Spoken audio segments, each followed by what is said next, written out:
They did a package for Seth and Drew. Once again, I wrote, why is Seth Rollins talking in a monotone, being so soft-spoken and deliberate? And from the package, from the action that they showed, it doesn't look like the heel got very much heat on the babyface to call for this being a big grudge match. That's exactly right, Harley. That's exactly what I think. Harley's up here visiting for this program. Basically, it showed McIntyre manhandling Seth Rollins, Seth Stooge coming in and getting a cheap shot and getting laid out, and Seth being run off with the babyface standing in the ring going, I'll fucking kick your ass. It's Then they did, by the way, the big fight introductions for the title matches with no people. What the fuck? I swear to God, they could have at least asked the cameraman to cheer when they introduced the fucking world champion, Drew McIntyre.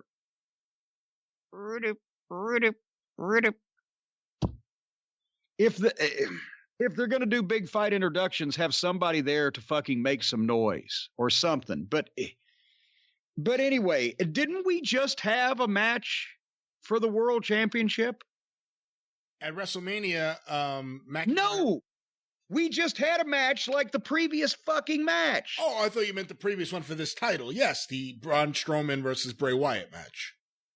Was for the Universal title. So that title is more important than the world title because the world is not as big as the universe. So why does the world title match go on after the Universal title match? I know one reason, because the fucking Universal title match couldn't have followed this fucking match.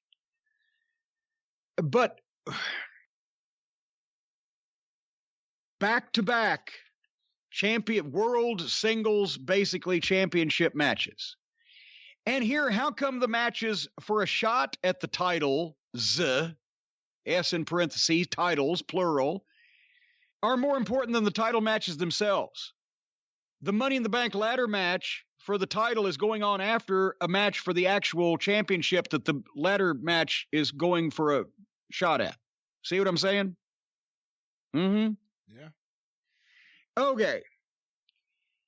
I'm not going to fucking eat these guys up because this was the only thing on this program that was actually valuable in any way for anybody. Except it was devalued that Drew McIntyre is the world champion during this 15-minute segment. There's another one for the last 15 minutes, but Drew now is the world champion. You can't have two fucking champions. It's fucking stupid. Can you imagine if they'd have gone to Hulk Hogan in 1987 and said, hey, Hulk, we're going to have another fucking champion that we're going to push on all the shows. Anyway, these two look like athletes and they look like stars and they can work. And they started out, especially at least, maybe not by the finish, but they started out working this like a contest. They kept it moving, but there was nothing too outlandish. They were wrestling. You could hear the fucking grips, the lockups. The first 2 minutes of this was better than all of, well, that's faint praise again. I was going to say all of Bray Wyatt and Braun Strowman, but, faint praise. But there were no puppets and no mental breakdowns in this match. And then I wish they'd used the ring a little bit more. I wish somebody'd use the ring, but Seth got Drew selling on the floor and kept him down for a while, hit a couple of big dives. They did 3 big knees that Drew sold big. And then finally, on the third big dive, I didn't know they'd put the knees in the middle, but that was a good breakup thing where they didn't just do 3 dives in a row. But obviously, third time is the backfire. On the third big dive, Drew fucking... I don't know why they did it like that, but I don't know whether he was going to catch him and just throw him in one motion, but he caught him on the dive and kind of set him down and then belly-to-bellied him over him. But he belly-to-bellied him overhead over the announce desk, which was a nice fucking bump. But it seemed to me like it'd be safer on all parties involved, just kind of catch him and take him with it. And, but nevertheless, I wasn't there. But that was a nice bump. Then Drew made a comeback and they did some nice back and forth stuff. But here's where the WWE came out again and spoiled this thing for me a little bit. Seth gets the chair from ringside, goes over and runs the bell ringer out of his chair. The bell ringer can't even make any noise. Can't he be on somebody's side? And he runs him out of the chair, and he takes the chair, and he comes in, and he almost gets in, and the referee's telling him don't do it. And he thinks about it, and he looks, and he milks it way too fucking long. That's where that's WWF style. They go into too much milking and too much dramatics. So the announcers can say, he's conflicted mentally. Should he use the chair? Well, yeah, he's a fucking heel.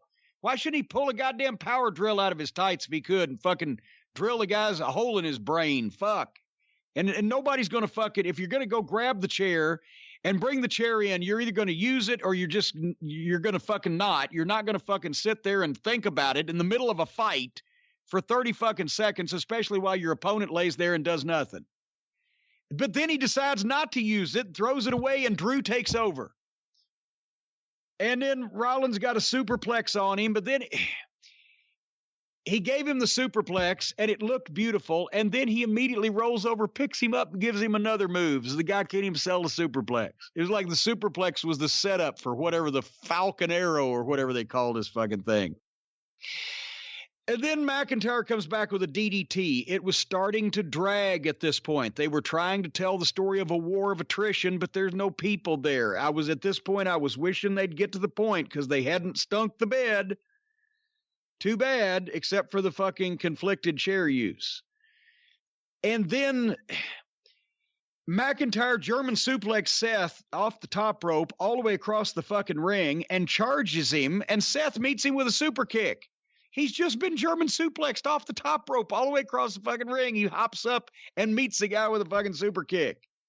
And then hits him with his fucking curb stomp and gets a 2 count.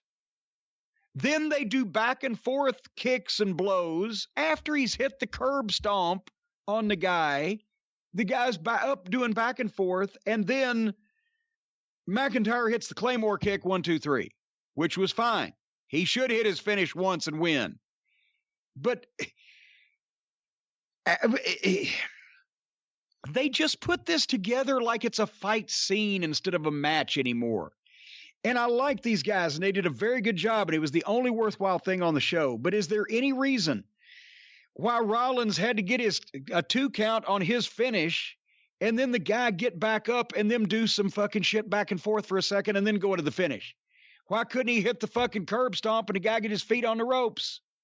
And then Seth go to the goddamn referee and complain, and then fucking McIntyre have time to recover so that when fucking Seth charges back at him, then he could hit a last-ditch Claymore kick out of nowhere, boom, and fucking barely cover him 1, 2, 3. They just do these things and then pop up and then do some more shit. And so nothing means anything. But anyway, in this environment, this was the best thing on the entire show, and it wasn't even close, and I forgive them some of their transgressions.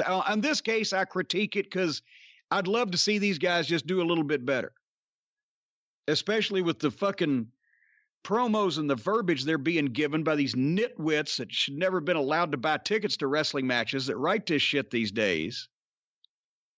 I want to be positively critical in their case. What'd you think? I thought it was all right. I think it's one of those matches where if there was a crowd there, I would have liked it a lot more. Well, that was deep. It's hard to get into the empty arena wrestling. Wrestling is just like sex. It's better when a crowd is there. I can't get into the empty arena matches. So when I see this match, I'm like, you know what? This is one of the better empty arena matches. But then, like you said, it went on a little too long, I think. Well, and then right as soon as because I was thinking, and I mentioned this earlier, but I wrote this right as the bell 1, 2, 3 and the winner and everything. Whatever happened to the heel trying to cheat and get foiled? They just beat Seth flat.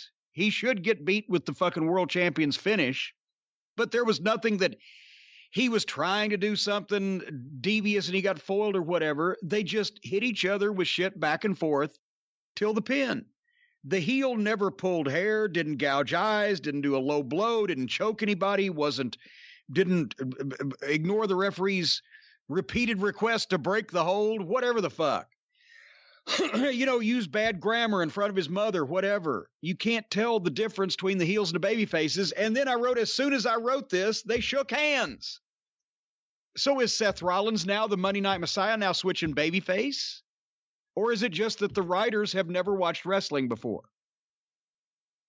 I think the writers have to answer to Vince, and this is what Vince wants. Vince never had the fucking top heel shake hands with the goddamn top baby face at the end of the fucking world title match on a pay-per-view in my time with him. So I can't see him suggesting that'd be a good idea now. That, the Ring of Honor thing, the Code of Honor. I liked that to an extent. We had to get around it in certain circumstances. But it was great to differentiate the heels from the baby faces without actually having to call them good guys and bad guys or heels and baby faces. All we had to do is put on the tail of the tape, Code of Honor, yes or no. Yes, if they followed it, they shake hands, that means they're baby faces. They're sportsmen. No, if they don't follow it, that means they're assholes. And every once in a while, one of the heels, if it fit his fucking personality, would be a yes, because he would follow the Code of Honor, but he'd do it in a derogatory fashion. Or he, like an MJF would do it. You can imagine that. But to have these guys have this fucking match and then just shake hands, but the heel never had any heat to begin with, so he didn't lose any heat. But it does not make sense. Look at the pretty monkey. It's the Chewbacca defense.